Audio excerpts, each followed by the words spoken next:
Bonjour et bienvenue à tous. Merci d'être présents aujourd'hui pour ce webinaire. Je suis Julia Badarou, chargée d'études en ingénierie écologique à la direction de la nature, des paysages et de la biodiversité au département de la Seine-Saint-Denis. Et je vais animer ce webinaire qui s'intitule Les enjeux de l'arbre en milieu urbain dense, rendre la ville plus résiliente en s'appuyant sur les services écosystémiques des arbres. Donc, ce webinaire est la première session d'une série qui s'appelle les webinaires canopés, qui est un cycle de webinaires techniques autour des enjeux de l'arbre en Seine-Saint-Denis et qui s'adresse à l'ensemble des acteurs de l'arbre sur le territoire.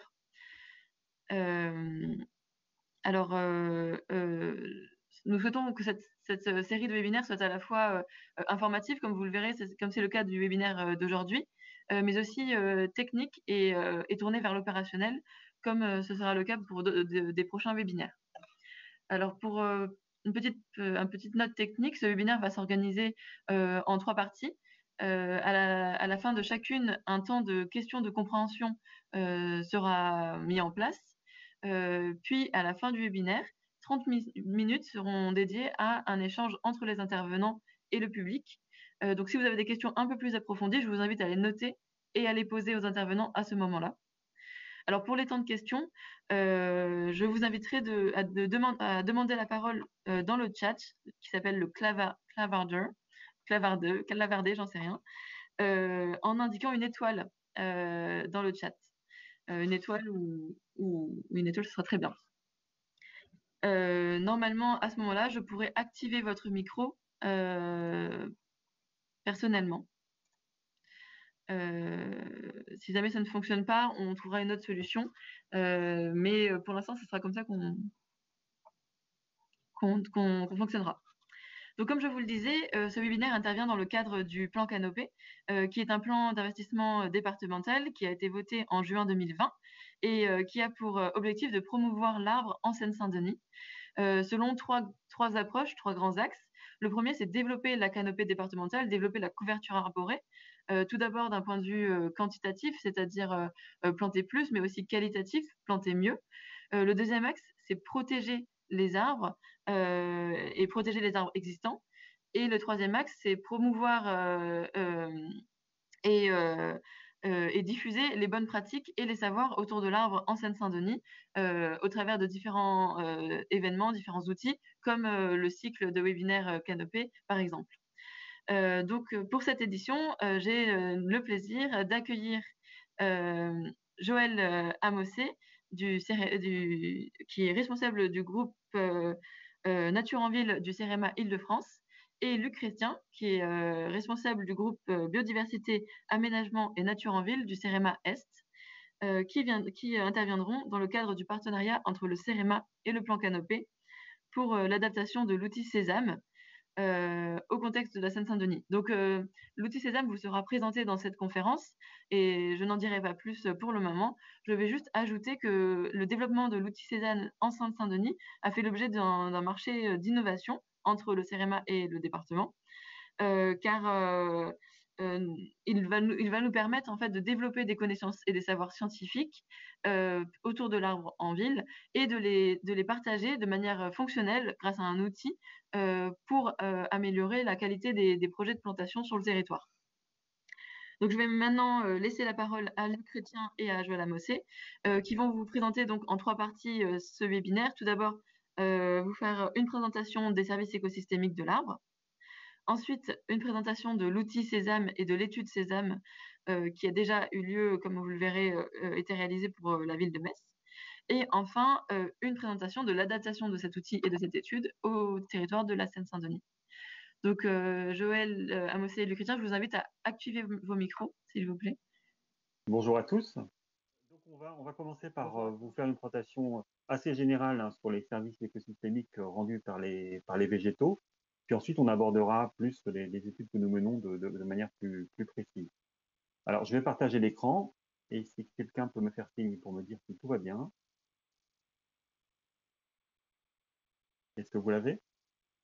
Là, c'est bon. C'est parfait. Bien, donc les services rendus par les végétaux en milieu urbain, donc je ne sais pas si vous l'avez remarqué, mais quand vous discutez avec les habitants, avec les gens en général, les gens sont assez intarissables sur les problèmes posés par les végétaux et un peu plus discrets sur les services rendus, soit que ces services rendus sont tellement intégrés qu'on n'y pense même plus, soit qu'ils sont parfois complètement ignorés. Donc tous les travaux dont on va parler aujourd'hui visent finalement à rendre leur place à ces services écosystémiques, tout en tenant compte aussi des contraintes posées par les végétaux. Alors les services écosystémiques, pour parler simplement, ce sont les services rendus par les végétaux, enfin par la biodiversité en général, à l'homme. Donc c'est une vision assez utilitariste. Oh, excusez-moi, ça tombe bien. Pardon.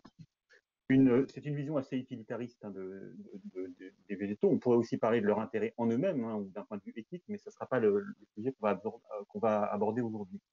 Donc vous le voyez ici à l'écran, il y a un certain nombre de services qui sont rendus par les végétaux en ville. On va les passer en revue. Ils ne sont pas tous là, il y en a encore d'autres, mais on ne va pas en faire l'inventaire aujourd'hui totalement complet.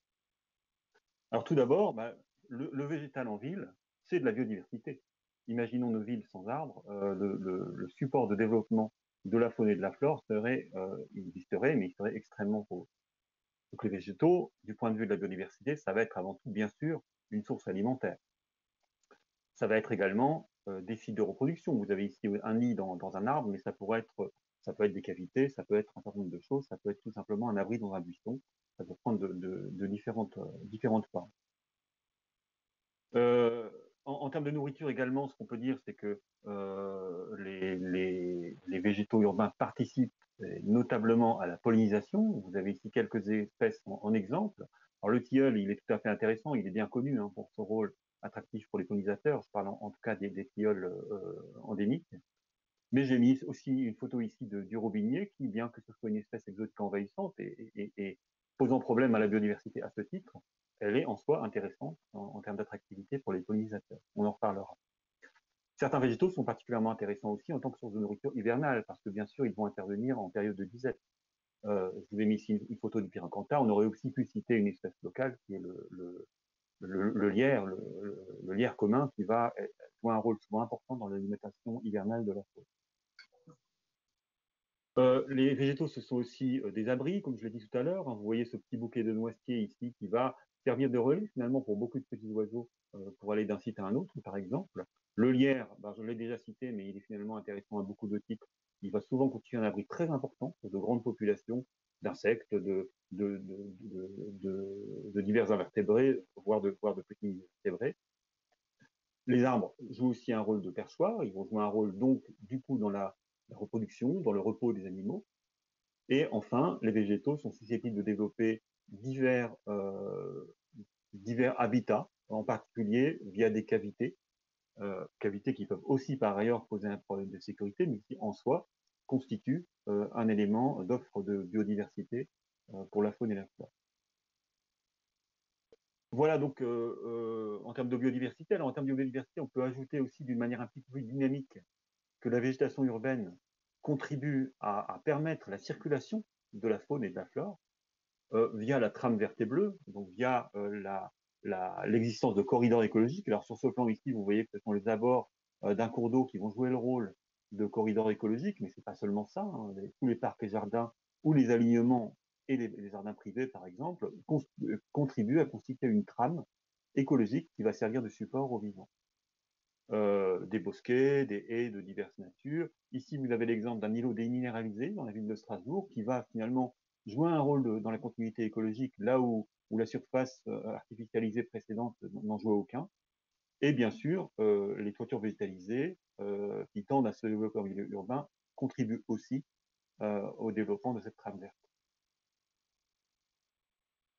En dehors de ce rôle de biodiversité, les végétaux contribuent au stockage du carbone. Donc là, on parle de la régulation climatique à l'échelle mondiale. Hein. Il faut bien voir que beaucoup d'autres éléments rentrent en ligne de compte hein, dans la régulation du climat, dans la fixation du carbone en tout cas. Les sols jouent un rôle extrêmement important à l'échelle mondiale, mais également les océans, les forêts, les prairies. Il faut bien reconnaître que le rôle de l'arbre urbain hein, par rapport aux surfaces considérables jouées par les autres éléments que je viens de citer reste modeste, mais néanmoins il est réel. et il a en tout cas peut-être une vertu d'exemplarité ou de visibilité vis-à-vis de nos populations urbaines. Le rôle le plus connu du végétal, c'est le rôle dans le paysage, dans le cadre de vie. Il a d'ailleurs été longtemps résumé à cela, hein, jouant parfois étant pratiquement assimilé à un mobilier urbain. En termes de paysage, on se rend bien compte à quel point les végétaux vont composer et structurer notre espace de vie. Le structurer, par exemple, en créant des limites, en créant des barrières, en jouant un rôle de cloisonnement de l'espace, en structurant cet espace, hein, comme on le voit par exemple avec les arbres d'alignement en bord de route. Il va aussi permettre d'animer l'espace, de qualifier une ambiance, parfois en créant un véritable événement lié à la floraison ou lié à la couleur automnale. Hein. Vous avez tous en tête des images d'une place ou d'une rue qui prend un aspect totalement différent, voire magique, hein, à certaines périodes de floraison ou de fructification ou de changement de couleur automnale. Ils vont également intervenir dans le confort, la sécurité ressentie, hein, par l'usager. Et enfin, un rôle de symbolique qui peut être tout à fait important. On a en tête, par exemple, le chêne, un symbole de longévité, ou bien certaines espèces comme les tilleuls ou comme le marronnier, qui, dans le cadre d'espaces à forte connotation historique ou traditionnelle, peuvent vraiment participer à une ambiance, hein, parce que ce sont les végétaux du lieu. Donc voilà, il y a plusieurs façons d'aborder le paysage et le cadre de vie. On verra tout à l'heure comment on aborde cet aspect dans la prise en compte des services écosystémiques, hein, puisque c'est un aspect qui n'est pas simple à prendre en compte, puisqu'il est assez difficilement quantifiable. Alors, des éléments plus quantifiables, mais qui restent complexes également, sont les rôles des végétaux dans la régulation, dans les phénomènes de régulation, les services de régulation. On va en aborder deux, la régulation de la qualité de l'air et la régulation du climat local. Par rapport à ces deux services, le statut des arbres et des arbustes urbains n'est pas tout à fait le même. Les végétaux contribuent à réguler la qualité de l'air, mais c'est un effet qui est réel, mais qui n'est pas massif, on va le voir. Ça va agir de deux manières, finalement. D'une part, par l'absorption des polluants gazeux, hein, par les échanges gazeux normaux du végétal avec l'air environnant, donc via les stomates, hein, qui sont ces petits organismes présents sur les feuilles. Les végétaux vont absorber donc des polluants. Ils vont aussi en libérer. Hein. Ce qui va nous intéresser, c'est l'équilibre entre les deux. Et par rapport aux particules fines, des fameuses PM10, PM2,5, etc., là, c'est un rôle beaucoup plus mécanique, où les particules vont se déposer. Alors, elles vont se déposer, comme le montre le dessin, un petit peu plus sur les résineux que sur les feuillus, mais il y a un effet espèce qui est de toute façon très variable. Ces deux phénomènes, finalement, font que les végétaux contribuent à l'amélioration de la qualité de l'air. Alors, donc, oui, mais dans quelle mesure? Vous avez ici quelques chiffres qui sont donnés, qui permettent de voir que si cet apport est non négligeable, il est quand même pas massif. Et ça nous permet quand même d'attirer l'attention sur le fait que les problèmes de la pollution doivent avant tout se traiter à la source. Les végétaux vont contribuer à résoudre ce problème, peut-être d'autant plus que le végétal sera plus développé dans les villes, hein, puisque ces chiffres-là sont quand même basés sur finalement des taux de couverture assez faibles dans beaucoup de villes. Et ce qu'on peut dire aussi, c'est que des valeurs très faibles de régulation de la qualité de l'air à l'échelle d'une agglomération peuvent prendre un sens tout à fait différent au niveau local. Plusieurs études le montrent. Les mouvements de l'air dans la ville vont être tout à fait déterminants, le caractère de filtration de la végétation, la création de tourbillons, voire l'enfermement, hein, de la masse d'air par les bâtiments ou par la végétation peuvent jouer dans un sens favorable ou défavorable sur l'accumulation des polluants. Donc ça plaide pour une gestion bioclimatique assez aboutie de l'espace qui peut permettre, dans certains cas, des exemples sont bien documentés, de réduire significativement certains phénomènes de pollution. Alors, en matière de régulation du climat local, donc à bien distinguer, hein, de la régulation du climat global par la fixation de CO2, là on parle de l'effet de rafraîchissement.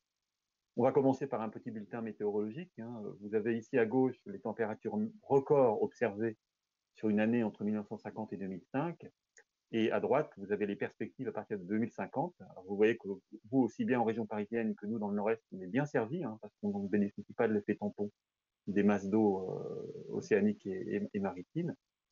Donc sur ces données issues de Météo-France et du CNRS, on voit qu'on va atteindre des pics absolus de température tout à fait remarquables et finalement une échéance assez courte. Et d'ailleurs, on sent qu'on est déjà parti, hein, dans cette voie-là. Je ne vais pas détailler ici le phénomène d'îlot de chaleur urbain dont vous avez déjà entendu parler. L'accumulation de plusieurs phénomènes qui va concourir à ce que la chaleur augmente parfois très fortement sur certains îlots en milieu urbain par rapport à d'autres ou par rapport au milieu périurbain ou rural. Et finalement, 3 axes de lutte contre ces îlots de chaleur urbains existent. La désimperméabilisation, la gestion de l'eau, la réduction bien sûr de l'émission de la chaleur anthropique, mais aussi donc le végétal qui va jouer un rôle qui peut être tout à fait considérable. Alors, ce rôle, il est de deux natures, pour faire simple. D'abord, l'ombrage. Tout simplement, l'arbre va apporter de l'ombrage, mais ça ne se limite pas à ça, puisque si vous avez le choix un jour de canicule entre marcher à l'ombre d'un mur et marcher à l'ombre d'un arbre, vous allez choisir l'arbre. Tout simplement parce que le phénomène d'ombrage se double d'un phénomène au moins aussi important, qui est le phénomène d'évapotranspiration. Ce phénomène est assez aisé à comprendre. En accomplissant son cycle, c'est-à-dire en pompant de l'eau dans le sol et en l'évaporant via ses feuilles, l'arbre va absorber de la chaleur, va consommer de la chaleur. C'est un phénomène qui nécessite de la chaleur, donc il va puiser de la chaleur dans le milieu environnant. C'est-à-dire qu'il va fonctionner exactement comme un climatiseur. Alors, bien évidemment, ce phénomène ne fonctionne que si la pompe est alimentée à la base, c'est-à-dire s'il y a suffisamment d'eau dans le sol. Il y a un très fort effet espèce. Selon les espèces, le résultat n'est pas le même. Selon les feuilles, la surface foliaire, la dimension du végétal, sa consommation d'eau, la densité de son feuillage et des éléments physiologiques, comme l'architecture racinaire ou les phénomènes d'adaptation à la sécheresse, qui peuvent aider l'arbre à survivre, mais qui peuvent aussi rendre ce phénomène d'évapotranspiration moins efficace. Alors, d'autres rôles joués par le végétal, alors celui-ci nous concerne peut-être un petit peu moins en milieu urbain, mais il peut être très important en milieu périurbain, comme vous le voyez ici sur la photo de ce lotissement. Là, on va surtout intervenir avec des bandes boisées, si possible étagées avec plusieurs étages de végétation. Il y a différentes techniques qui permettent de rendre ces brise-vents efficaces. Le choix des espèces est tout à fait déterminant, et aussi la densité et l'agencement des végétaux de manière à créer un brise-vent qui freine le vent sans essayer de l'arrêter complètement. Alors, protéger contre le son, on l'entend souvent quand on discute avec nos contemporains, mais il ne faut pas non plus se faire d'illusions sur ce rôle de protection phonique du végétal. L'effet est limité en lui-même, mais quand même, indirectement, cet effet, il existe quand même. Tout simplement parce que quand vous végétalisez une zone qui auparavant était artificialisée, vous remplacez un substrat artificiel par un substrat naturel, le substrat artificiel va absorber plus de son que le substrat minéral initial. Il y a un certain effet de diffusion du son par le feuillage. L'effet brise-vent, finalement, réduit aussi la propagation du son. Le son est emporté par la masse d'air. Et enfin, il y a un effet psychologique montré par l'ISTAR et par divers projets qui est réel. Quand vous ne voyez pas la source sonore, quand elle est masquée derrière des arbres, à niveau sonore égal, la gêne occasionnée par le bruit est inférieure. Donc voilà, un effet de protection phonique à relativiser, mais qui existe néanmoins. Les végétaux interviennent dans la régulation du cycle de l'eau. Les espaces végétalisés jouent un très grand rôle à ce niveau. D'abord, évidemment, parce qu'étant végétalisés, ils sont beaucoup plus perméables que d'autres types de substrats. Mais les arbustes et les arbres vont jouer un rôle direct dans l'absorption, dans la facilitation de l'absorption de l'eau par le sol. D'abord, quand vous avez par exemple un terrain en pente, ils vont contribuer à réduire la vitesse d'écoulement, donc à faciliter l'absorption. Et ensuite, le végétal possède un certain nombre d'organes qui vont capter l'eau, tout simplement sur les feuilles, sur les branches, le tronc, tout cela va ruisseler. L'absorption de l'eau va être facilitée par les racines, plus ou moins selon le type de système racinaire, mais le végétal dans son ensemble contribue à capter, à diffuser, à ralentir et à permettre l'absorption de l'eau plus facilement. Par ailleurs, beaucoup d'aménagements vont favoriser l'optimisation de l'utilisation de l'eau, non seulement favoriser son infiltration, mais aussi favoriser son utilisation par le végétal lui-même. Et comme on l'a vu tout à l'heure, le végétal va plus ou moins rendre certains services en fonction de la bonne qualité de son alimentation et puis tout simplement survivre. On a parlé des sols, mais au-delà de transporter de l'eau vers le sol, le végétal va aussi jouer un rôle de structuration, de restauration des sols. Tous les végétaux, finalement, contribuent à restaurer les sols, ne serait-ce qu'en y implantant leur système racinaire ou en y déposant leur litière. Alors si la gestion le permet, mais la litière va petit à petit permettre de constituer ou de reconstituer un sol. Au-delà de ce phénomène de vie du sol normal, le végétal, dans certains cas, peut être utilisé véritablement pour nettoyer un sol, pour l'améliorer dans sa composition chimique. C'est ce qu'on appelle la phytoremédiation. Vous avez ici sur cette photo, par exemple, une ancienne plateforme gazière plantée de saules. Hein, le genre Salix fait partie des genres souvent utilisés en phytoremédiation. Le principe étant le suivant, le végétal sert à exporter certains polluants en dehors du sol et il est ensuite lui-même traité pour petit à petit assainir le terrain. Alors c'est peut-être pas ce qui nous intéresse le plus dans les aménagements urbains, mais quand même il y a des cas où c'est tout à fait intéressant. Enfin, c'est peut-être le plus évident, mais on n'en parle pas beaucoup sur le rôle des végétaux en ville, c'est fournir de la nourriture aux humains. En dehors des espaces dédiés, il y a toujours eu depuis longtemps une réticence finalement justifiée par certains faits objectifs au fait de mettre des végétaux produisant des fruits comestibles en particulier dans les espaces urbains, en dehors des espaces dédiés. Parce qu'il y a un risque de chute des fruits, un risque de salissure des trottoirs. Quand on a commencé à parler de tout ça avec les services de la ville de Metz, pour eux, les arbres nourriciers étaient d'emblée exclus des aménagements qu'on pouvait envisager. Et ce regard est en train de changer.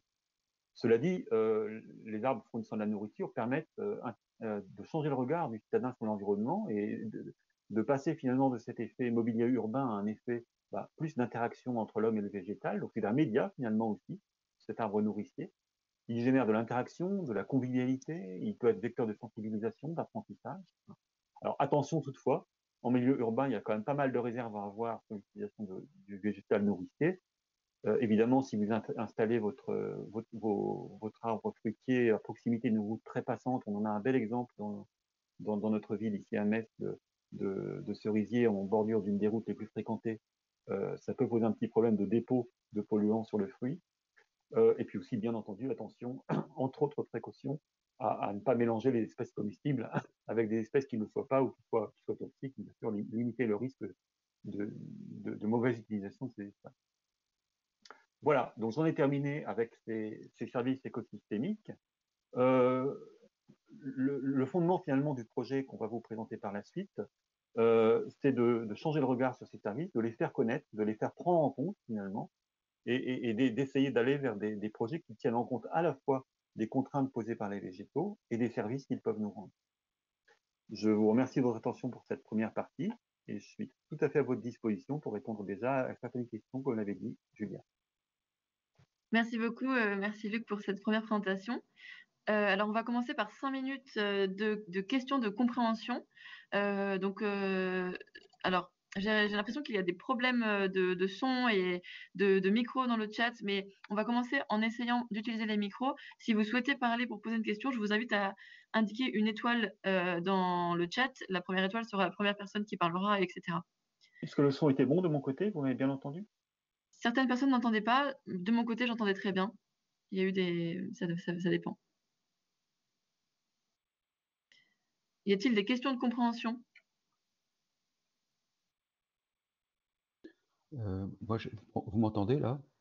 Oui, très bien. Oui, c'est Marc Elfassi, là, je suis l'adjoint à la transition écologique de la ville de Romainville. J'ai pas vraiment des problèmes de compréhension par rapport à ce que vous dites. C'est seulement certains, si vous voulez, je sais pas si on en parlera plus tard, mais c'est des problèmes d'adéquation entre la politique de développement urbain et notamment les transports et le respect des végétaux qui existent déjà. Je précise tous les grands arbres qui sont le long d'avenues qui vont disparaître au profit d'aménagements du tramway, par exemple, à Romainville. Et on ne trouve pas de solution justement pour soit les déplacer, soit les remplacer par des arbres adultes. Donc on a eu le même problème au niveau de l'aménagement de la base de loisirs de la Corniche des Forts. Et donc, vous parlez si vous voulez, de la place végétale dans la zone urbaine. Mais le problème, c'est qu'avec les aménagements, ils ont tendance à disparaître et à être remplacés par des petits arbustes et des aménagements qui ne sont pas toujours en bon remplacement de l'efficacité d'énergie que produisaient les anciens végétaux. Voilà, c'était juste là-dessus, je voulais intervenir. Alors, juste, effectivement, pour répondre à cela, ce qu'il faut bien avoir en tête, c'est quand on parle de services écosystémiques, ces services sont dérisoires pour un arbre ou un arbuste très jeune. Pour un arbre qui va atteindre 20 ans, ils commencent un peu à se déployer et ils sont finalement vraiment en route pour un végétal adulte en bonne santé.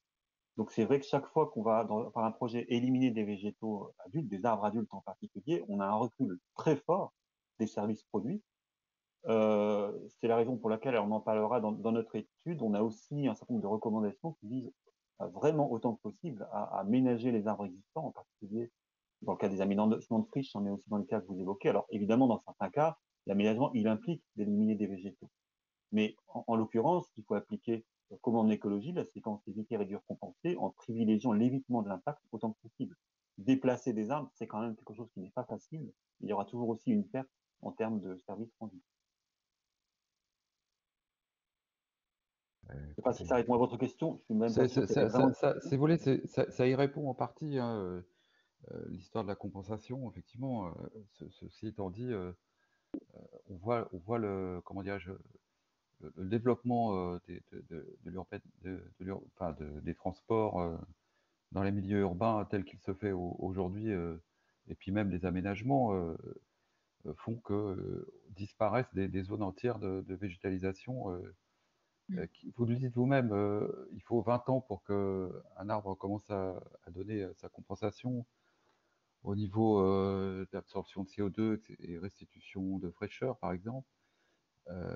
Donc effectivement, on a vu, moi j'ai remarqué que les aménagements en Seine-Saint-Denis concernant les transports ont fait que des avenues entières sont devenues des endroits avec beaucoup moins de nature. Et j'espère que vous arriverez puisque à vous organiser, enfin, entre les concertations citoyennes et puis en même temps les aménageurs, pour que justement la renaturation soit effective et vraiment conséquente sur des zones entières qui sont, par exemple, à réurbaniser. Je parle aussi de la ZAC de l'Horloge chez nous, qui est conjointe avec Bobigny, Noisy-le-Sec et Pantin, où justement on a réussi par exemple à empêcher la suppression d'arbres rue de la Commune de Paris, et ça nous paraissait très important par rapport au fait que dans les futures constructions, les habitants vont arriver avec des arbres qui ont 60 ans et non pas des petites pousses avec des essences qui des fois correspondent pas tout à fait au développement de ces endroits. Voilà, donc Oui, là on a aussi ce phénomène sur l'aménagement l'ancienne Nationale 3. Donc alors, je pense que là-dessus, je pense que vous pourrez nous donner plus de renseignements. alors en fait, je pense que c'est des questions effectivement qui sont très intéressantes. C'est la question du compromis entre le développement urbain et l'arbre. Aujourd'hui, on est c'est vrai que ce webinaire qui va présenter les services écosystémiques n'a pas vocation à réussir à déterminer la décision à prendre dans un tel compromis. En tout cas, elle permet de donner un poids plus important. La connaissance des services écosystémiques permet de donner un poids plus important aux arbres dans cette question et à leur redonner leur valeur. Et c'est dans ce sens que ces outils-là peuvent être utiles. Maintenant, il faudra aussi prendre la décision en fonction de chaque projet. Il y avait une deuxième question qui avait été demandée très rapidement parce on ne consacre que 5 minutes à ces questions intermédiaires. Madame Trigo, si jamais les questions sont vraiment une question de compréhension en lien avec les services écosystémiques, vous pouvez activer votre micro. Mais vraiment, on a un temps de questions de compréhension, donc ne pas trop s'éloigner des questions sur les services écosystémiques des arbres, s'il vous plaît. Je ne sais pas si ça correspond à votre demande. Nous, sur Montreuil, on a 80 marronniers on essaye de se battre, habitants, conseils de quartier, et l'idée, c'est de la part du département, c'est petit à petit les abattre. Comment faire pour qu'ils soient protégés déjà, pour obtenir des départements qui soient protégés des chocs des voitures? Alors oui, non, c'est effectivement pas ce que j'appelle une question Alors de compréhension. ça, je reposerai la question à quel niveau plus tard? Plus tard, même si je ne sais pas D'accord. si aujourd'hui je ne pourrais pas vous fournir cette réponse, je pense, dans ce webinaire, qui, comme je vous le disais, est un webinaire de transmission de connaissances sur les services écosystémiques. Donc, on ne dépasse pas tout à fait les mêmes Ben, c'est comme le monsieur de Romainville, c'est-à-dire que ces 80 marronniers vont être voués je comprends très bien. donc C'est il exact. faudrait, ou alors à la fin de la réunion, s'il vous plaît. Alors moi, je pourrais pas vous donner d'éléments de réponse en fait personnellement. Je suis chargée Oui, d'études, alors ce que on j'expliquais. peut contacter au niveau du département On en 80. parlera à la fin de la réunion. Donc on Merci va beaucoup, continuer la deuxième excusez-moi. partie vu qu'il n'y a pas d'autres questions de compréhension. On va continuer avec la deuxième partie de ce webinaire qui va traiter de l'étude Sésame et de l'outil du même nom développé par le CEREMA. Donc je vais relaisser la parole à Luc Chrétien. Très bien, merci Julia. Donc je partage à nouveau mon écran. Voilà, je déclenche mon chronomètre pour ne pas dépasser l'horaire. Et voilà. Donc Sésame, en fait, c'est une approche que nous avons développée. Ça signifie service écosystémique rendu par les arbres, modulé selon l'espèce. Donc l'idée, c'est vraiment une entrée espèce. On examine les choses espèce par espèce. Et le but, finalement, c'est d'essayer de voir quels services sont rendus le plus par quelle espèce. Ce qui va évidemment permettre de jouer un rôle dans le choix de l'aménagement végétal. Donc, il faut bien voir que ce travail qu'on fait, et il se fait à partir de données d'observation et de données scientifiques, il n'a pas vocation à remplacer l'expertise. Il vient en appui de l'expertise, puisque aucun projet ne passera jamais d'une expertise circonstanciée. Donc, on travaille, donc, comme Julia l'a dit, avec le département de la Seine-Saint-Denis sur ce sujet. On travaille également avec la ville de Paris, avec la ville de Metz, avec d'autres collectivités maintenant aussi en France, comme Libourne et Angoulême.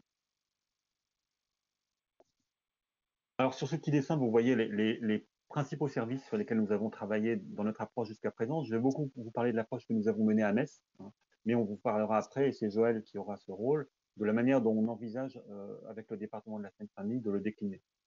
On s'est intéressé à plusieurs des services dont j'ai parlé tout à l'heure, à la question des polluants, à la régulation du climat local, la lutte contre les îlots de chaleur, au rôle de support de biodiversité et à l'intérêt paysager. On a fait ce travail sur environ 85, exactement 85 espèces qui étaient a priori des espèces plutôt adaptées au climat messin. Donc notre climat étant caractérisé par une tendance au climat continental, avec des hivers qui restent froids et qui resteront même dans le contexte du changement climatique, et des étés qui peuvent être chauds. C'est un petit peu plus nuancé, évidemment, en région parisienne. Alors, ici, vous voyez en gros comment fonctionne notre travail. On a examiné un certain nombre de services écosystémiques dont je vous ai parlé, mais on a aussi regardé un certain nombre de contraintes, le caractère allergisant en particulier, mais aussi des contraintes physiques que je détaillerai tout à l'heure. L'idée étant de ne pas idéaliser le végétal, mais de le prendre dans toutes ses dimensions, les plus et les moins, notre parti pris étant quand même au départ qu'il y a plus d'avantages que d'inconvénients. On prend chaque espèce et on la passe au crible d'un certain nombre d'éléments, la bibliographie, les bases de données existantes et aussi, et c'est une des originalités du projet, les échanges avec les services des collectivités, c'est-à-dire que les échanges avec les professionnels qui connaissent bien le végétal vont nous permettre d'alimenter la base là où elle n'est pas forcément complétée dans les bibliographies. On ne va pas toujours trouver toutes les données pour une espèce, par exemple, très exotique sur son comportement en ville. Et donc, les échanges avec les services peuvent nous permettre de compléter ça et finalement de caractériser chaque espèce selon les services rendus et selon les contraintes posées. L'enjeu étant de produire des fiches espèces, qu'on a voulu aussi visuelles que possible, et un outil d'aide à la conception, où par exemple, on va répondre à la question que se pose cet élu, j'ai un projet urbain dans lequel je souhaite favoriser tel ou tel service écosystémique, quelle gamme d'espèces puis-je privilégier? On tente de chercher, on tente de l'aider à répondre à cette question. Alors tout d'abord, en préambule, vous le savez certainement tous, la vie du végétal en ville, c'est difficile, c'est un milieu extrêmement hostile pour lui, pour plusieurs raisons. La plus importante étant certainement la compaction et l'imperméabilisation des sols, mais aussi la présence de réseaux tous azimuts qui vont gêner son développement aussi bien aérien que souterrain. Les sels de déneigement, vous le savez, le sel est un poison violent pour les végétaux. Je crois que dans l'hiver 85, il y a eu des dizaines de milliers d'arbres morts à Paris à cause du déneigement lors de ce rude hiver. Des blessures occasionnées par les véhicules ou par divers usages involontaires ou malveillants sur le végétal.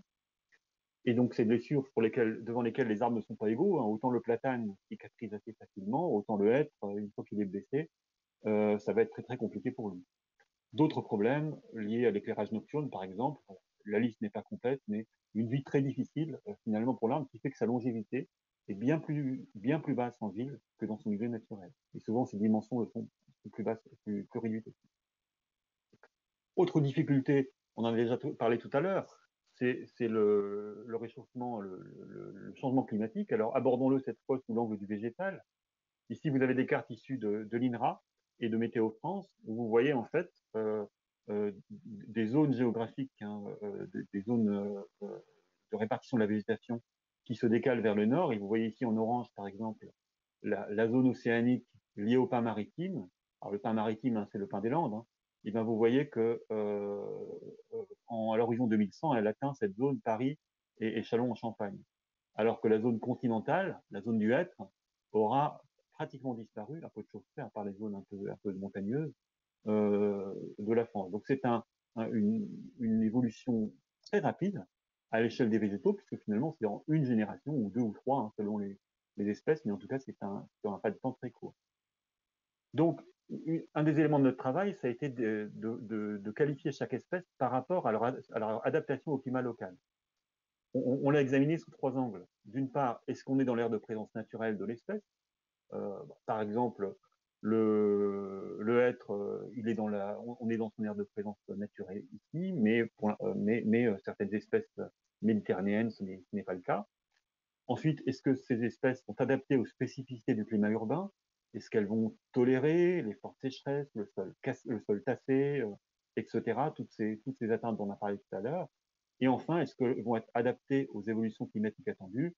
Les évolutions climatiques attendues étant pour votre région comme pour la mienne, une augmentation de la fréquence et de l'intensité des sécheresses et une augmentation de la fréquence et de l'intensité des canicules.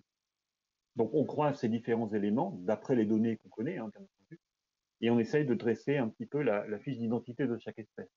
Vous l'avez ici pour le micocoulier de Provence. Alors je rentre pas dans le détail de la notation, mais elle est relativement simple. On évalue chacun de ces critères et on en déduit finalement que le micocoulier de Provence, c'est une espèce bien adaptée à l'évolution du climat local, qui supporte quand même encore le froid et qui est adaptée à un certain nombre de défauts que peuvent présenter les sols urbains.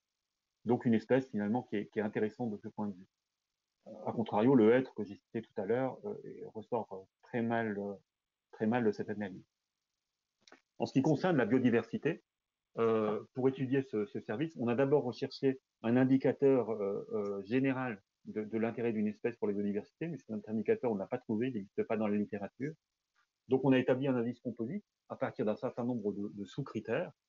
Le caractère autochtone ou alloctone, donc exotique ou non de l'espèce. Alors, on a relativisé ce critère parce que finalement, autant la littérature nous permet de dire qu'une espèce autochtone est intéressante en biodiversité, en matière de biodiversité, autant la littérature ne nous permet pas de dire qu'une espèce exotique joue un rôle négatif en termes de biodiversité. Sauf dans le cas des espèces exotiques envahissantes, qui là sont franchement, je dirais, déclassées par l'outil. Sans vous lister tous les sous-critères ici, on a travaillé aussi sur le nombre d'espèces d'insectes associées à chaque espèce. Alors évidemment, ça va fortement modifier les espèces locales aussi. Le caractère attractif pour les pollinisateurs, le caractère attractif pour la vie faune, la moyenne faune liée aux fruits en particulier, la capacité à générer des habitats, notamment via les cavités, etc. Donc on s'est aussi intéressé à la capacité d'accueil pour des populations de lichens diversifiées ou l'intérêt pour les chiroptères. Ce sont d'ailleurs des indicateurs sur lesquels on retravaille dans le cadre du travail qu'on mène actuellement en région parisienne. Alors ça nous permet là aussi de qualifier chaque espèce, de la même manière sur une échelle de 0 à 10. Vous avez ici par exemple un bon élève qui est le saule blanc, qui coche à peu près toutes les cases. Le lierre terrestre, le lierre grimpant aurait été dans la même catégorie, mais aussi des espèces exotiques comme le févier d'Amérique tirent relativement leur épingle du jeu en étant assez intéressantes en termes de biodiversité. Alors, il faut bien voir évidemment que c'est un indicateur qui est positif, c'est-à-dire qu'une espèce qui est notée à 0 sur 10 ici, ça veut dire qu'on n'a rien trouvé dans la littérature qui la caractérise en particulier, mais elle n'est pas défavorable à la biodiversité et elle sera toujours plus intéressante que les 5 ou 10 mètres carrés de goudron qu'elles vont remplacer.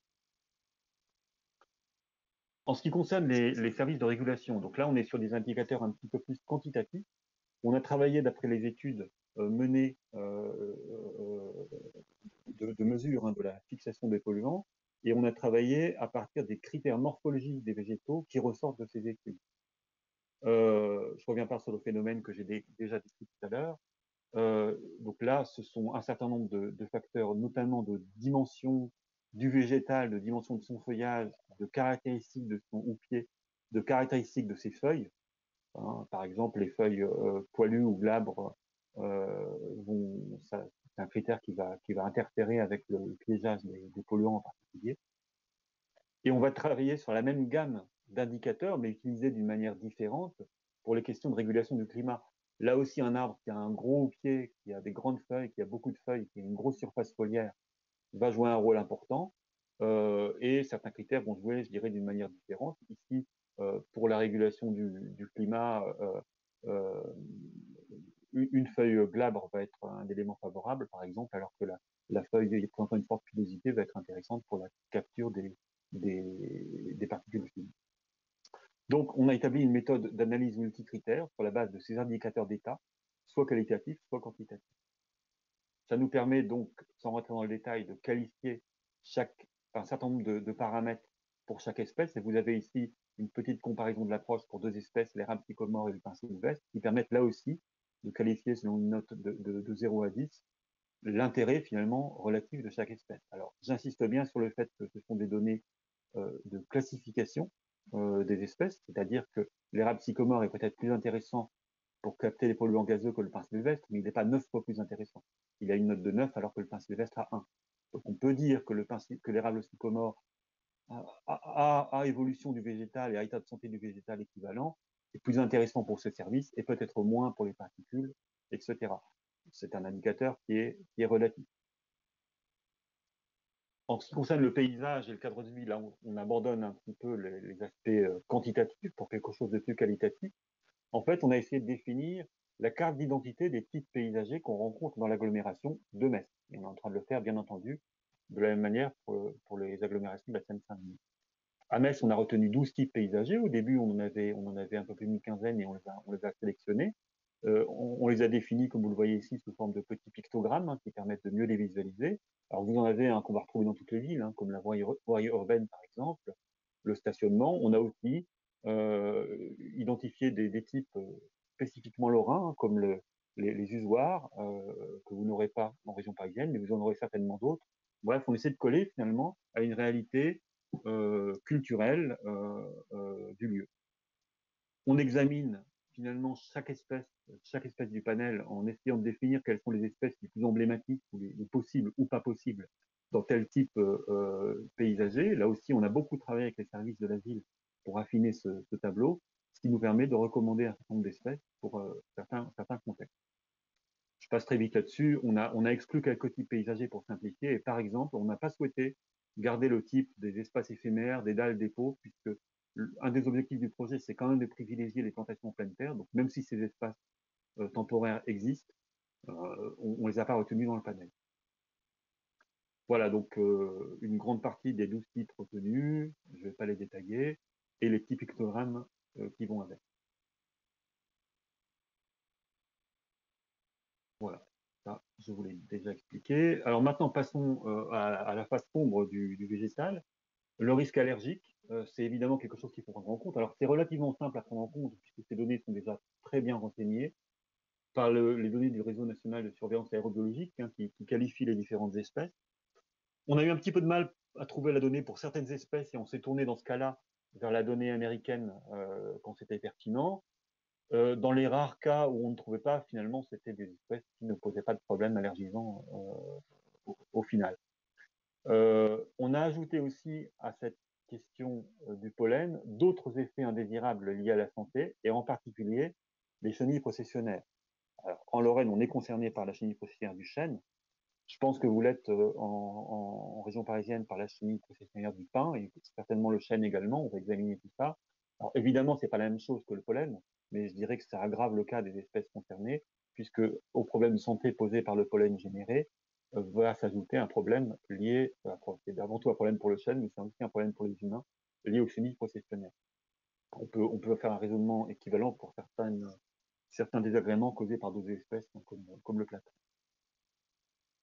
Donc là aussi, on traduit ça par un indice qui va de 0 à 10, qui reprend un indice négatif cette fois, qui reprend très directement les données du Réseau national de surveillance aérobiologique, avec, de ce point de vue-là, des bons élèves. À peu près la moitié du panel sont des espèces qui ne posent aucun problème d'allergie, comme le sapin du Colorado, par exemple, il y en a beaucoup d'autres. Et alors que le chêne, lui, pose problème. Alors, c'est des chênes avec un port fastigé, qui ne sont pas très typiques, mais ce sont bien des chênes pédonculés. Avec des problèmes liés au pollen et aggravés aussi par les problèmes par ailleurs des semis professionnels. En ce qui concerne les contraintes physiques, on a identifié une dizaine de contraintes que je vous laisse découvrir à l'écran. Les plus couramment utilisées dans l'outil après en pratique sont quand même souvent les questions de dimension, l'arbre adulte de grande hauteur, l'arbre adulte de grande envergure et les problèmes de racines. Mais une question comme les fruits toxiques, évidemment, peut aussi être appréhendée quand on aménage certains espaces, je pense en particulier à des aires de jeu ou des cours d'école. Là aussi, on travaille d'après la bibliographie, mais en alimentant considérablement la base de données établie avec les échanges avec les services qui nous permettent aussi de bénéficier de leur expérience.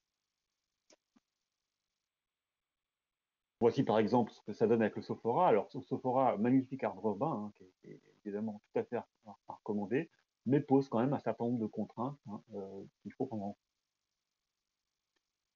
On en arrive finalement à une fiche par espèce qui peut prendre cet aspect-là. Donc celle qu'on fera en région parisienne, qui est certainement différente dans la forme, mais certainement un petit peu comparable dans le contenu, avec ces petites jauges qui permettent de visualiser un petit peu les points forts et les points faibles de chaque espèce. Alors, à l'issue de cette analyse sur 85 espèces, on s'est rendu compte qu'il n'y avait aucune espèce miracle. Alors, ouf, on s'est dit ouf, parce que le but de la démarche, c'est aussi de favoriser la diversité des espèces utilisées. Finalement, ce qui ressort de cette analyse, c'est que chaque espèce a ses points forts et ses points faibles, et finalement, c'est une question de contexte, de type de projet, quel service écosystémique je vais vouloir favoriser, quelles sont les contraintes que je vais vouloir maîtriser alors que d'autres auraient peu d'importance, qui va permettre de choisir un panel d'espèces. Ça se fait par un petit outil qu'on a mis en place, alors qui reste pour l'instant une modeste feuille Excel, mais sur laquelle on prévoit des améliorations formelles, où on va en fait rentrer un certain nombre de paramètres. Finalement, quels sont les services fondamentaux? Par exemple, ici dans ce projet-là, qui serait un projet en bord de route, mon objectif principal, c'est la régulation du climat local, apporter de la fraîcheur, et mon objectif secondaire, c'est la biodiversité. Et je tiens absolument, pour différentes raisons, à éviter les espèces allergisantes. On va à partir de là, évidemment, brasser la base de données générée par l'outil. On va rajouter aussi les différentes contraintes physiques dont je parlais tout à l'heure. Par exemple, pas de racines superficielles qui risqueraient de faire des dommages aux infrastructures. Et on en déduit un panel d'espèces. Alors pour l'instant, l'outil est calé sur une liste de 10 espèces. On fait bien attention à ce que l'outil ne ressorte pas ces espèces classées pour que l'utilisateur, là encore, ne trouve pas une espèce miracle en haut de la liste. Cette liste est brassée aléatoirement. Donc c'est un panel d'espèces qui, a priori, répond aux attentes formulées par l'utilisateur. Alors, dans le travail lié à Sésame, il y a beaucoup d'autres choses que cet outil. On s'exprime aussi sur l'intérêt de mettre en place une gouvernance efficace en matière d'arbres en ville, en particulier les différents éléments auxquels peut aboutir une charte de l'arbre. On se rend compte que dans beaucoup d'agglomérations, c'est finalement, une fois qu'on a fait une charte de l'arbre bien faite, que la politique de l'arbre peut véritablement prendre son essor.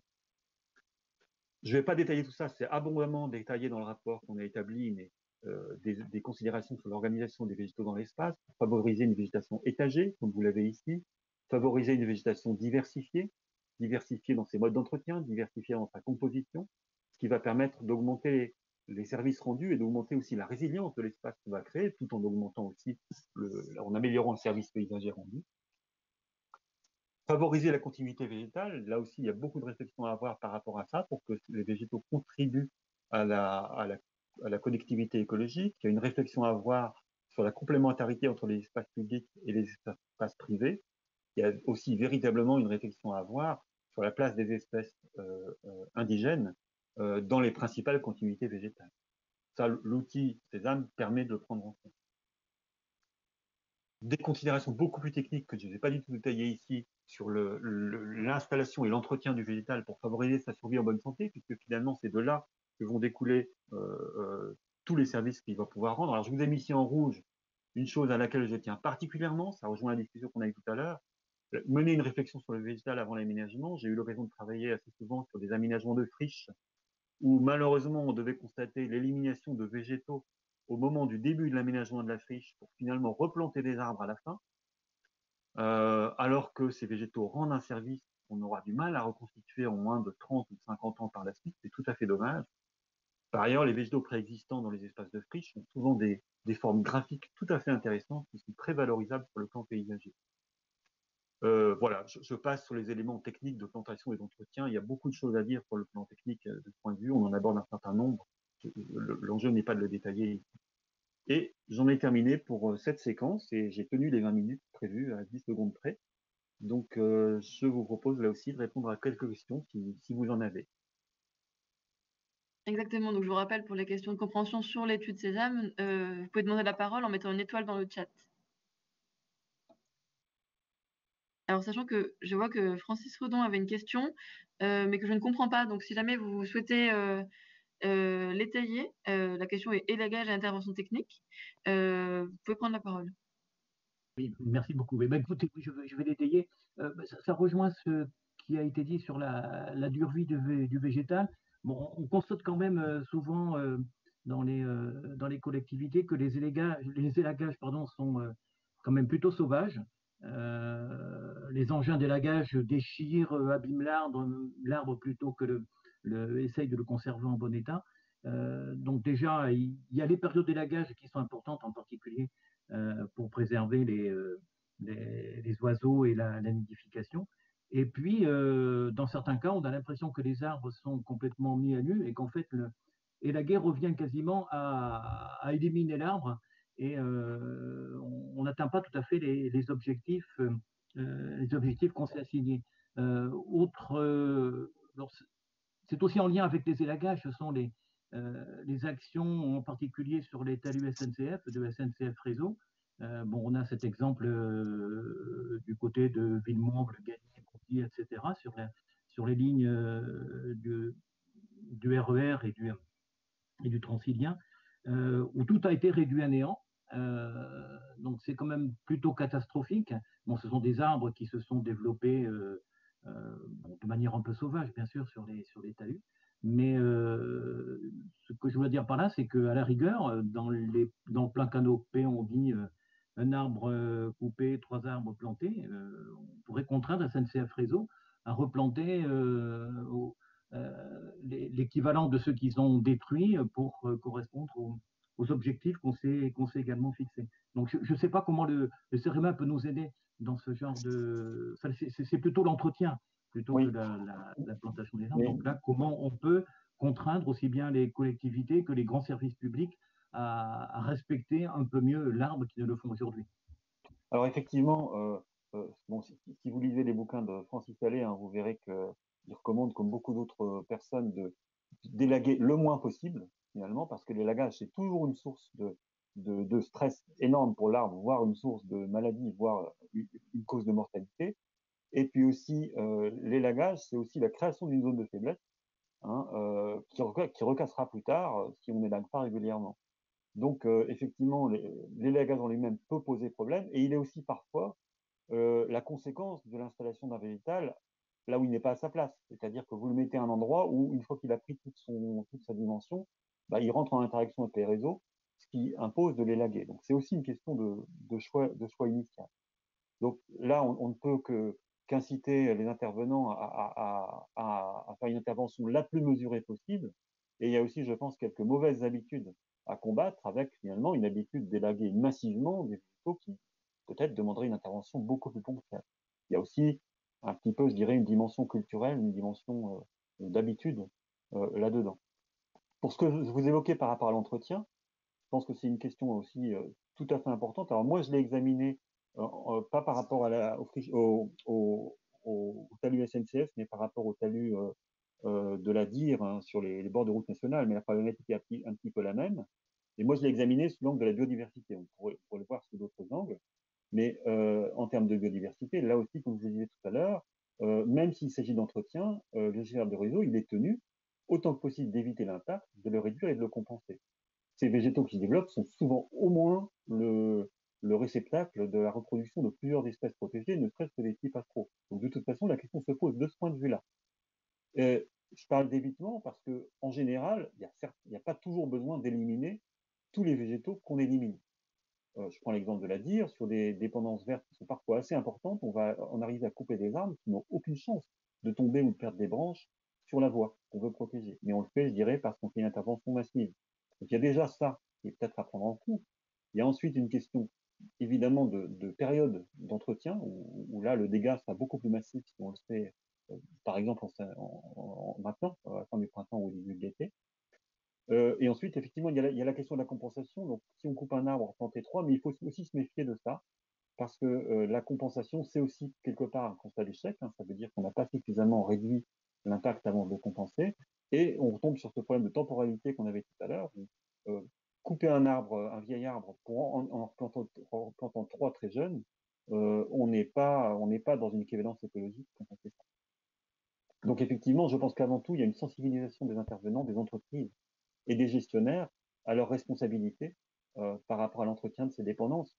Ces dépendances des infrastructures, elles jouent aussi un rôle très important souvent dans la continuité écologique. Donc il faut les gérer, bien entendu, avant tout dans un objectif de sécurité, et puis ensuite les gérer dans un objectif, je dirais, de service écosystémique de manière générale, quand la question de la sécurité n'est plus en cause. Juste un point par rapport à ça, bon, ok, sur les services publics, en fait, les talus d'autoroutes et des axes structurants, bon, je suis d'accord avec vous. Par contre, ce qui concerne les élagages et l'impact des collectivités sur leur territoire, bon, aujourd'hui, on est dans une phase d'élaboration de PLUI. On parle beaucoup de charte de l'arbre. Est-ce que dans le cadre de cette charte, le CEREMA pourrait justement donner un certain nombre d'indications pour que les collectivités se plient à ces contraintes et qu'on ne voit plus les dégâts qu'on voit aujourd'hui? Alors, c'est quelque chose qui est possible. Hein. C'est pas prévu clairement dans notre intervention là qu'on intervienne sur la charte de l'arbre, mais ça se pourrait. Et il y a beaucoup d'autres intervenants qui peuvent aussi vous aider là-dessus. Hein. Je pense à certains CAUE qui sont très en pointe ou d'autres intervenants. Voilà, on n'est pas nous les seuls à intervenir sur ce sujet, mais je pense effectivement que c'est l'occasion de fixer des règles, surtout faire de la sensibilisation, ça me paraît un des éléments les plus importants, et aussi utiliser des outils de protection qui existent hein, par rapport à certains végétaux. Hein. Le code de l'urbanisme comporte quand même plusieurs outils de protection du végétal. Par rapport à l'élagage, effectivement, c'est pas le végétal en lui-même qu'il faut protéger, c'est une modification des modes d'intervention qui est nécessaire. Je ne sais pas si la charte de l'arbre peut aller jusqu'à interdire certains types d'interventions. Merci beaucoup pour cette question et cette réponse très intéressante. Si vous le voulez bien, on va passer à la troisième partie, car il n'y a pas plus de questions qui concernent donc l'adaptation de l'outil Sésame et de l'étude Sésame à la Seine-Saint-Denis. Est-ce que vous m'entendez? Oui, c'est parfait et on voit l'écran. Très bien, parfait. Donc moi, je vais vous parler en fait de la déclinaison de l'outil Sésame au contexte du coup territorial du département de la Seine-Saint-Denis. Alors, qui est mutualisé, hein, qu'il faut savoir, qui est mutualisé avec la ville de Paris. Concernant ce que disait Julia Badarou, hein, en fait, c'est vraiment un caractère innovant, la déclinaison de cet outil, puisque c'est une première. Et ce qu'il faut savoir, c'est qu'en gros, la question d'échelle, on est sur une échelle beaucoup plus large hein, par rapport à Metz. Là, on est à l'échelle d'un département. Et donc, ça, c'est une première.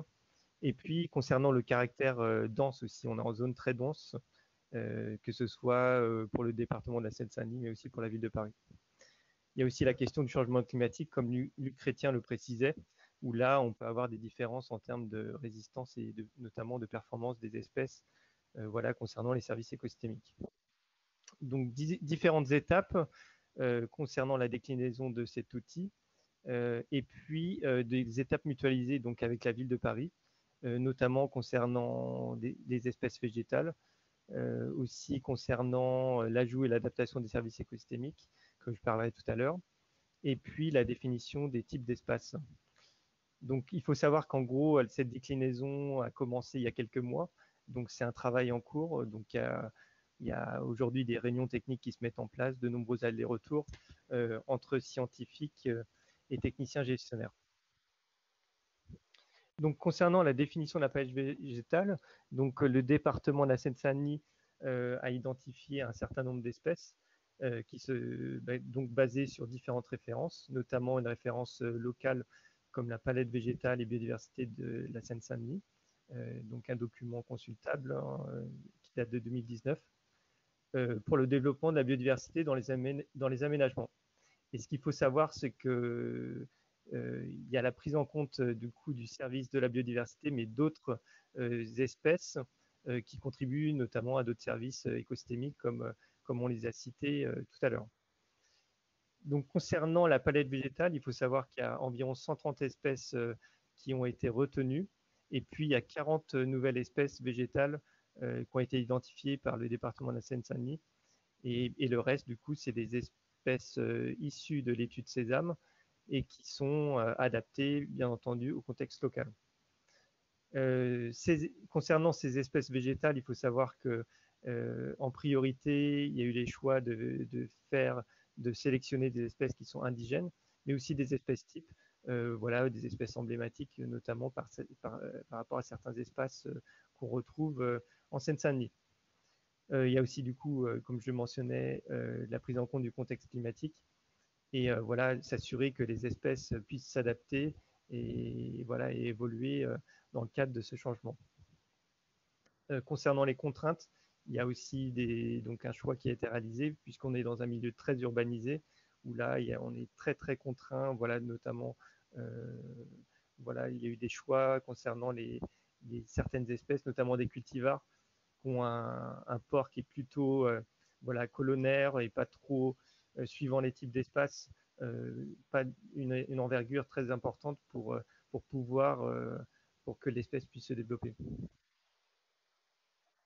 Concernant l'adaptation et l'ajout des services écosystémiques au regard des enjeux du territoire, donc il y a la majorité des services écosystémiques qui étaient identifiés dans l'étude initiale de Sésame ont été repris, donc le service de support comme le service de biodiversité, le service de régulation, donc tout ce qui est lié à la régulation du climat local et la qualité de l'air, et puis le service culturel, paysage et cadre de vie. Donc trois nouveaux services écosystémiques, hein, donc une demande spécifique est liée aux enjeux du territoire, donc le stockage de carbone, la régulation quantitative de la ressource en eau et la fourniture de nourriture. Luc en a parlé tout à l'heure, mais c'est vrai que ça, c'est un service qui était particulièrement demandé par le département de la Seine-Saint-Denis pour vraiment redonner une place aux arbres fruitiers sur le territoire. Donc, je vais détailler ces trois nouveaux services écosystémiques, donc notamment les services de stockage de carbone. Ce qu'il faut savoir, c'est qu'on a une méthodologie qu'on souhaite du coup proposer, qui consiste en fait à estimer la masse de CO2 pour une espèce adulte, donc pour chaque espèce, donc prenant en compte la masse totale de l'arbre, l'estimation de la masse sèche et puis la masse de carbone et en fait en déduire la masse de CO2. Et vous voyez ici qu'on a trois exemples d'espèces où là on se rend bien compte que la masse de CO2 est bien différente et donc le stockage de carbone différent. Donc l'érable champêtre 800 kg et quand on voit un platane c'est en général 7500 kg. Ce qu'on souhaiterait aussi intégrer par rapport à ce service stockage de carbone, c'est d'intégrer des paramètres liés à son cycle de vie, puisqu'en gros, voilà, un arbre, voilà, notamment en milieu urbain, va vivre moins longtemps et forcément, une fois que l'arbre est mort, il y aura, on va dire, du déstockage de carbone. Où, par exemple, si on a du bois mort, le carbone peut être relâché dans l'atmosphère ou soit stocké dans le sol. Et du coup, cette donnée de longévité des espèces en milieu urbain est très importante. Aujourd'hui, on n'a pas de données concrètes, mais les retours de terrain sont très importants. Et si vous avez connaissance de bases d'informations ou même des retours d'expérience, nous sommes preneurs. Alors, ce qu'il faut savoir, c'est que l'ADEME a aussi développé un outil. Et aujourd'hui, il y a un partenariat qui est en cours, notamment sur l'outil Arboclimat. Donc, on va voir avec eux dans quelle mesure l'outil Arboclimat a été développé et voir comment on peut s'imbriquer et être complémentaire sur nos approches. Concernant la régulation quantitative de la ressource en eau, du coup, il y a 4 processus clés qui ont été discutés. Donc un premier, comme le mentionnait Luc, qui sont très liés. Donc c'est l'absorption racinaire de l'eau par les racines qui au final repart en transpiration par l'arbre. Il y a aussi l'interception de l'eau par la canopée. Donc l'eau de pluie qui tombe ne va pas aller directement au sol, mais plutôt sur l'arbre, qui ne va pas bénéficier en fait de cette eau puisque la plupart va être évaporée. Un troisième processus qui est l'écoulement supercortical, donc là qui est l'écoulement de l'eau sur les branches, les troncs, et cette eau en fait va se concentrer au pied de l'arbre. Là, il peut aussi bénéficier de cette eau, comme elle tombe au pied de l'arbre, c'est plutôt facile pour l'arbre d'y avoir accès. Et puis un quatrième processus qui concerne plus le stockage et la rétention en eau, et puis aussi l'infiltration de l'eau par les racines notamment, qui crée des chemins préférentiels d'infiltration de l'eau, notamment vers la nappe, mais aussi une partie qui est retenue dans le sol, puisqu'en fait les racines vont jouer un rôle de structuration du sol et voilà, aussi enrichir en matière organique le sol et qui peut permettre cette rétention en eau. Concernant la fourniture de nourriture, il y a 5 critères qui ont été définis. Donc là, il y a un gradient, on va dire. Donc là, on part des fruits toxiques, du coup, là, non comestibles, en partant par des fruits qui produisent des essences qui produisent pas de fruits ou insignifiants, mais voilà. Après, des fruits secs ou donc comme les noisettes par exemple, des espèces nourricières peu connues, voilà, comme les bêtes sureaux, où là, c'est des fruits qui peuvent être nécessiter voilà, une transformation avant d'être consommés. Et puis au final, des espèces nourricières très reconnues, voilà, comme les pommiers ou les poiriers par exemple, où là, voilà, le grand public connaît les bienfaits de cette nourriture. Concernant l'ajout de d'autres critères qui pourraient être mis dans ce service, ce serait voilà, retenir notamment la saisonnalité, avoir une information, voilà, quand est-ce qu'on peut récolter tel ou tel fruit. Concernant les contraintes, du coup, c'est aussi en bonne partie une reprise de ce qui avait été fait dans le cadre de l'étude Sésame, mais des nouvelles contraintes qui sont importantes liées au territoire, notamment voilà, le caractère allergène, mais qu'on va peut-être réajuster, notamment voilà, faire le lien caractère allergène avec les chenilles processionnaires qui peuvent être du coup sur du pain ou sur des chênes. Et puis aussi d'autres contraintes comme le caractère épineux. Donc ça, c'est une discussion en cours. Il y a un atelier qui a lieu la semaine dernière. Concernant l'ajout et l'adaptation des types d'espaces publics et des espèces emblématiques, donc là, toujours une bonne partie des espaces publics qui étaient identifiés dans Sésame vont être repris, mais il y a quand même des nouveaux qui concernent étroitement le territoire, comme les grandes voies de circulation qui représentent un linéaire très important dans le département de la Seine-Saint-Denis, donc voilà, à développer. Et puis aussi les forêts urbaines où il y a dans les parcs notamment des grandes surfaces de forêts urbaines, et là c'est un enjeu important et donc important de traiter ce type d'espace. Donc il y aura des réunions d'échanges techniques à venir en septembre sur ce sujet. Concernant, il y a aussi une réflexion du département de la Seine-Saint-Denis qui vise en fait à identifier au préalable à l'usage de l'outil Sésame des objectifs du projet. Donc c'est vraiment voir définir ces outils et à différentes thématiques qui pourront être abordées. Il y a déjà quelques-unes qui ressortent mais à discuter, notamment les continuités écologiques. Donc là, voir si le projet doit tendre vers l'intégration d'espèces plutôt indigènes et diversifiées. Le développement de la canopée, donc voir si on a des espaces carencés et que là, il y a une priorité de développer la canopée. Et puis aussi des objectifs liés à la désimperméabilisation des sols, liés notamment à la régulation de la ressource en eau. Donc, je vais vous faire une petite liste des productions qui sont attendues en fin d'année 2022, et puis voilà, donc, concernant leur disponibilité. Donc, il y aura un rapport sur l'adaptation de l'outil au territoire, donc forcément adapté au territoire de la Seine-Saint-Denis, des fiches synthétiques par espèce, comme le présentait Luc tout à l'heure avec ses modèles de fiches, mais adaptés pour le territoire. Et donc, ces fiches seront diffusables pour tout le monde, le grand public et les gestionnaires. Et puis, l'outil Excel, l'application adaptée voilà, aux nouvelles espèces, aux nouveaux services écosystémiques et les services adaptés, puis les contraintes. Voilà, j'en ai fini. Vous pouvez nous poser des questions à ce sujet. Très bien. Merci beaucoup, Joël. Oui, c'est ça, je pense que c'est important d'insister sur le fait que il faut terminer le partage d'écran. Merci. Cette étude et les résultats de cette étude seront disponibles à tous. Les résultats de l'étude de Sésame sur la ville de Metz sont déjà disponibles sur le site du CEREMA, mais les résultats de l'adaptation le seront aussi, ce qui sera un outil vraiment important que chacun pourra utiliser. Donc on peut reprendre 5 minutes de questions de compréhension uniquement sur cette partie d'adaptation de l'étude au contexte de la Seine-Saint-Denis. Donc si quelqu'un a une question spécifiquement sur la compréhension de cette partie, on peut y répondre. Et ensuite, on fera plutôt un échange plus général sur l'ensemble du webinaire, c'est-à-dire à la fois les services écosystémiques et l'étude Sésame. Si vous avez des questions, de la même manière, une étoile dans le chat pour que je vous donne la parole.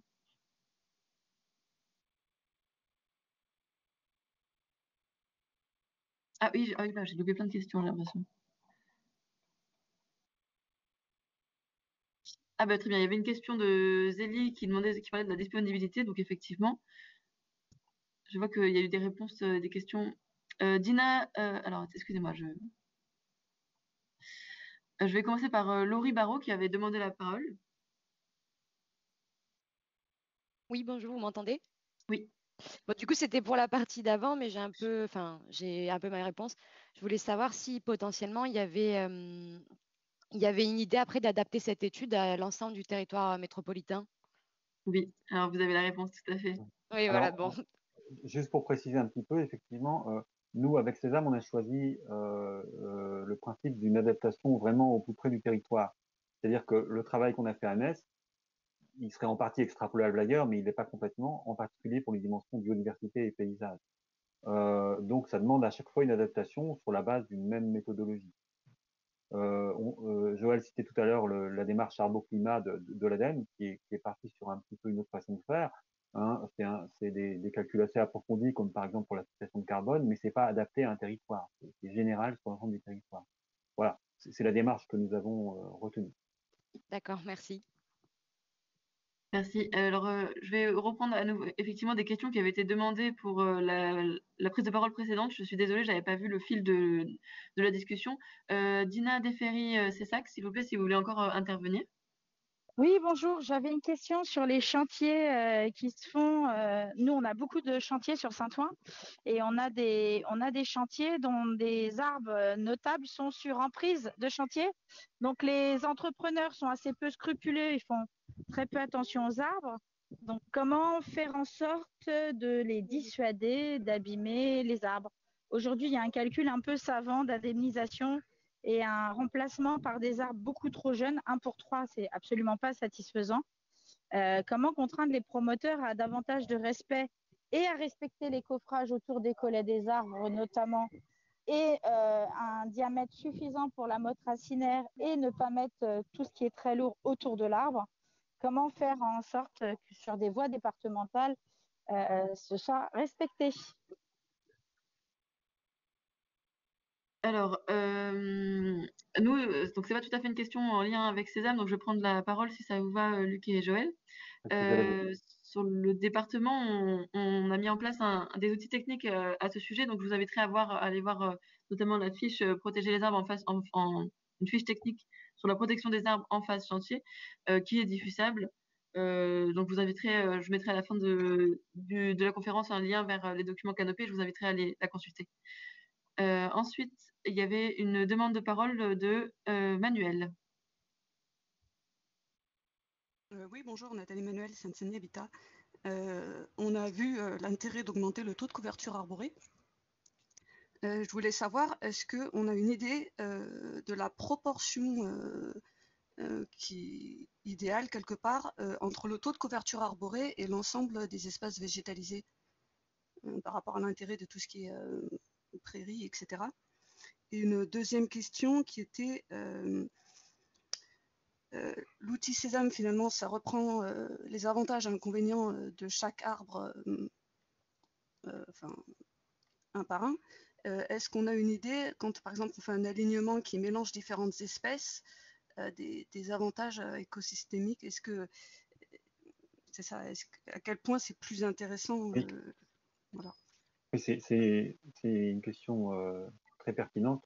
Euh, euh, pour répondre à cette deuxième question, effectivement, quand on aborde les arbres séparément, les espèces d'arbres séparément, on répond que partiellement à la question, aux questions qu'on peut se poser, parce qu'il y a la question de l'interaction entre ces végétaux. Donc, dans le cadre, on est en train, je ne l'ai pas dit tout à l'heure, mais sur MES, de mener un approfondissement de l'étude dans laquelle on va mener une approche par bouquet d'espèces, c'est-à-dire identifier des bouquets, si on peut dire, 2, 3, 4, 5, je ne sais pas combien d'espèces, qui en gros, dont le fonctionnement peut être corrélé, enfin qui peuvent, je dirais, constituer un ensemble cohérent et apporter ensemble des services, je dirais, augmentés.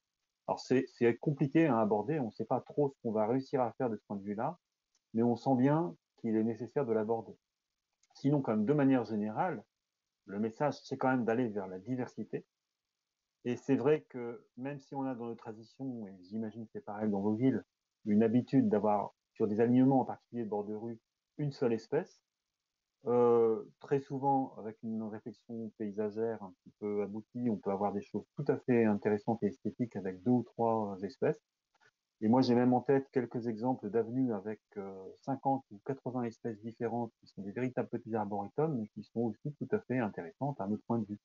Donc, voilà, ça répond aussi en partie à ce que vous dites, mais le message, c'est aussi la diversité.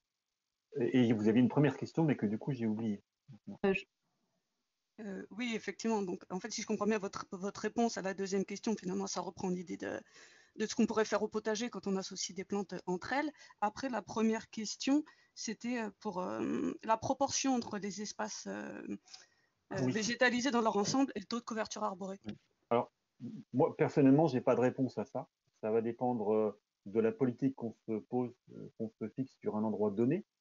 Ça va dépendre aussi des services qu'on souhaite voir. Si vous avez que de l'herbe ou si vous avez que des arbres, ça sera pas du tout la même chose. Je suis pas sûr qu'on puisse donner des chiffres en la matière de manière générale. Merci. En fait, c'est plutôt parce que, comment dire, il y a une grosse communication qui est faite en ce moment sur les arbres. Et comment dire, finalement, moi, je me retrouve avec des élus ou des gens qui sont pas forcément du métier et qui disent, oula, il faut absolument planter des arbres partout. Et c'est vrai que c'est difficile des fois de faire entendre qu'il peut y avoir des espaces très riches en termes de biodiversité sans planter, c'est ça, et qui sont à conserver aussi. Oui, alors je ne sais plus qui disait qu'il y a une seule chose dans la vie qu'on peut faire si on est trop sûr de ne pas faire une erreur, c'est de planter des arbres. Je crois que c'est Jean Giono, je suis pas sûr. Mais bon, c'est pas tout à fait vrai parce qu'on peut aussi faire des erreurs en plantant des arbres, justement, en développant parfois plus les contraintes et les nuisances que les services rendus. Je suis désolé, j'ai pas de réponse précise par rapport à ça parce que tout va dépendre des circonstances, quoi. Vous pouvez avoir intérêt à planter une forêt urbaine, pour le coup, à planter que des arbres, hein. Et vous pouvez aussi avoir intérêt à laisser des espaces très ouverts, par exemple, quand vous voulez aussi mettre en valeur un paysage, un monument en arrière-plan. Donc, j'ai du mal à apporter des réponses. D'ailleurs, je ne pense pas qu'il faille apporter des réponses générales à ce type de questions. Et vers qui je pourrais me tourner pour avoir un regard extérieur Est-ce qu'il y a des organismes publics qui seraient capables de donner un point de vue sur une situation donnée ou... Alors, vous êtes, je sais qu'au département, nous pouvons conseiller les collectivités du territoire sur leurs projets en lien avec la biodiversité, si vous le souhaitez. Vous pouvez contacter D'accord. le DBU, notamment. D'accord, merci. Alors, je vais donner la parole à une dernière personne qui l'avait sollicité, Zélie, s'il vous plaît.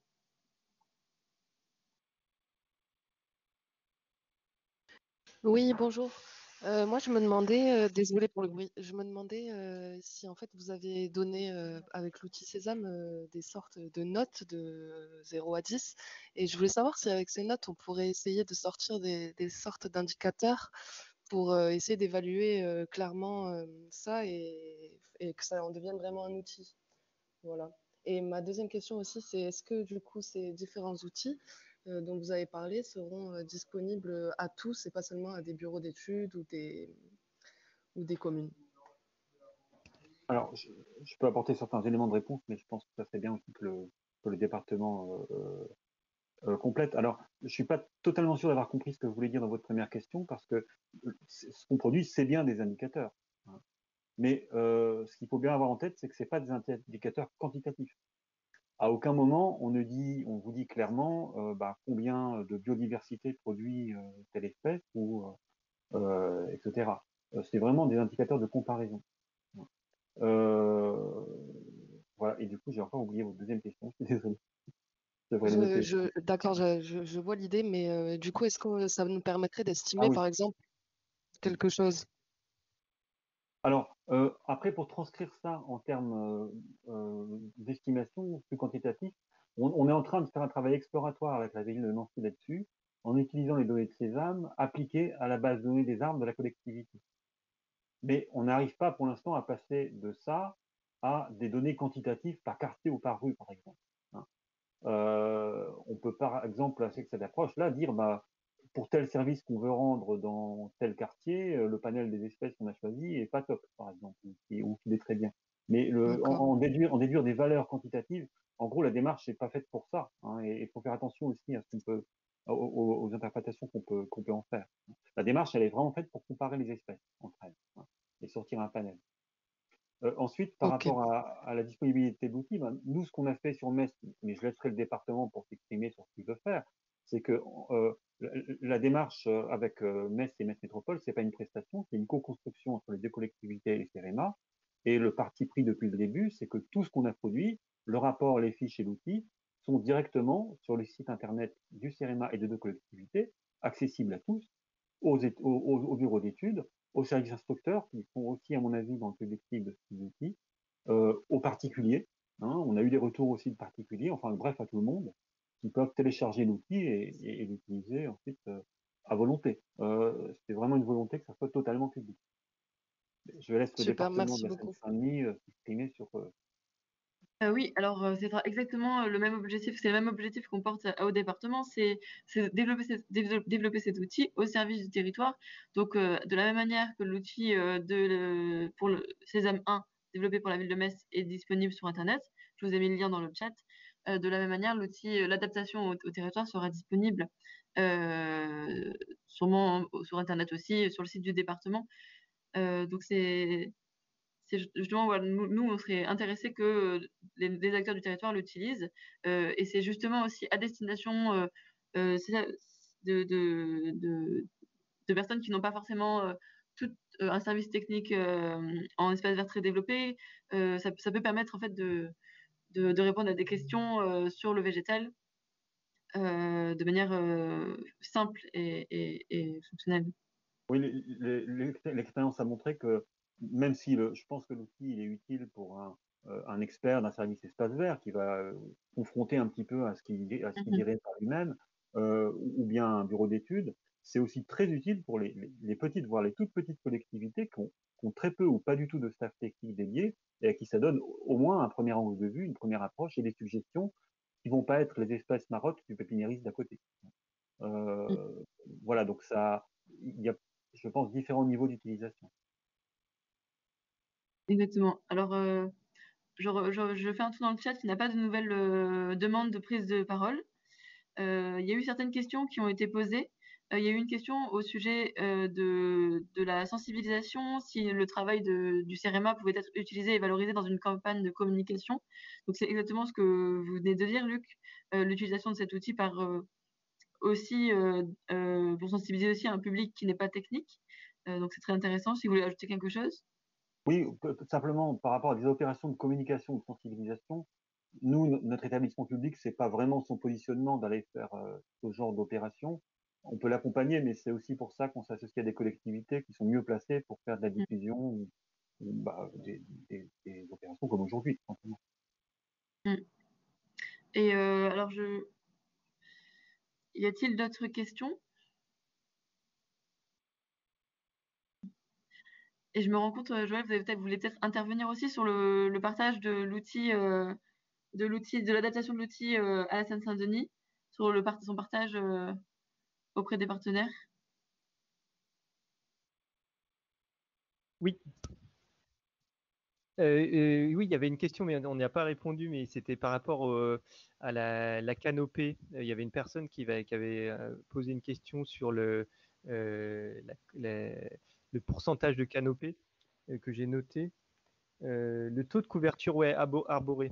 Et du coup, par rapport à cette question-là, ouais, du coup, en fait, ça dépend des. C'est vrai que par rapport au plan canopée, l'objectif, c'est de passer de 16% à 20%. Mais après, voilà, tout dépend des projets, en fait, des attentes du projet. Quels sont vos objectifs en termes de taux de couverture voilà, de canopée. Par rapport au partenariat dans le cadre de la déclinaison de l'outil Sésame, ce qu'il faut savoir, c'est qu'on a quand même des scientifiques qui sont autour de la table. Il y a notamment un comité de pilotage qui va avoir lieu bientôt. Et chacun a un regard en fait sur les méthodologies qu'on va développer.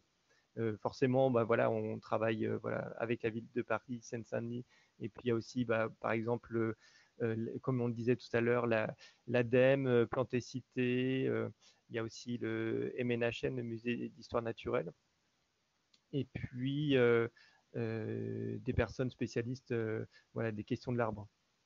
Voilà. Notamment le CAU 77 qui, je crois, est présent aujourd'hui. Exactement.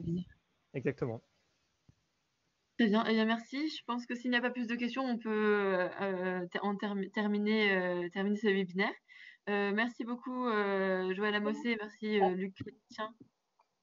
Est-ce que vous m'avez pas répondu pour les personnes à contacter? Excusez-moi. Je comptais répondre personnellement à la fin de ce webinaire, comme je vous l'avais dit. Merci. Comme ce n'était pas en lien vraiment avec le webinaire, je prendrai un peu de temps une fois le webinaire conclu. Donc, justement, je vais conclure ce webinaire. Merci à vous, merci à tous pour votre présence et votre participation. J'espère, donc nous vous tiendrons informés de l'organisation de prochains webinaires Canopée et de la publication sur le site du département des différents outils qui seront mis à disposition sur le territoire. Merci à vous. Merci.